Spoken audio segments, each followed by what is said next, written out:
સુરતમાં શ્વાન ગણવાની કામગીરીનો વિરોધ થઈ રહ્યો છે। સુરત મહાનગર પ્રાથમિક શૈક્ષિક સંઘ દ્વારા વિરોધ કરવામાં આવ્યો છે।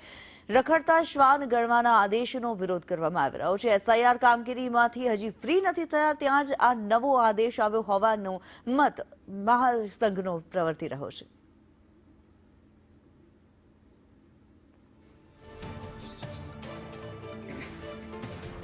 ત્યારે સુરતમાં શ્વાન ગણવાની કામગીરી સોંપતા વિરોધ કરવામાં આવ્યો। સુરત મહાનગર પ્રાથમિક શૈક્ષિક મહાસંઘ દ્વારા વિરોધ કરવામાં આવ્યો છે।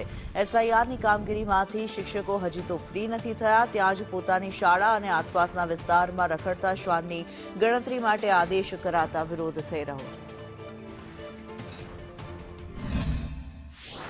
જે સરકારી કચેરીઓ છે, મોટી સંસ્થાનો છે, એની અંદર જે શ્વાન છે, કૂતરાઓ છે, એનું એનરોલમેન્ટ કરવું જરૂરી છે અને એના પાછળ સરકારનો શું આશય છે ખબર નથી, પરંતુ અમે એટલું 100% કહી શકીએ છીએ કે અત્યારે હાલ એસઆઈઆરની કામગીરી સમગ્ર ગુજરાતની અંદર ચાલતી હતી ને એમાં મહત્તમ શિક્ષકોનો ઉપયોગ કરેલો હતો, એટલે શિક્ષકને વર્ગખંડથી તો વિખૂટો કરી દીધેલો હતો, બાળકોથી વિખૂટો કરી દીધેલો હતો। વડાપ્રધાન આપણા માનનીય શ્રી મોદી સાહેબને કે પરીક્ષા પર ચર્ચા એટલે માર્ગદર્શન આપવામાં તો બહુ સરસ કાર્યક્રમ છે। બાળકોને બહુ એમાં એક પ્રકારનો એમના વિકાસ માટે બહુ જરૂરી છે, પણ હવે અમારે તો એવી આ સ્થિતિ છે વર્ગમાં કે ચર્ચા કરવા માટે શિક્ષક નથી અને એમાંથી હમણાં એસઆઈઆરમાંથી અમે છૂટા પડીએ છીએ। થોડાક અમને અવકાશ મળશે ત્યાં તો પાછું આ જે પરિપત્ર આવ્યું છે કે શ્વાન કે કૂતરા ગણવા, હવે કેવી રીતે ગણવા એનું માર્ગદર્શન કેવું કે કેવી રીતે કરીએ કે બાળકો સાથે અમે કેવી રીતે ન્યાય આપીશું વિષયની હમણાં પરીક્ષા આવવાનું છે। ટાઈમ ટેબલ અમારો લગભગ તૈયાર જ થઈ ગયો છે, તો પરીક્ષાલક્ષી માર્ગદર્શન જો આપણે વડાપ્રધાન ત્યાંથી મેળવાતું તો અમે અમારા બાળકો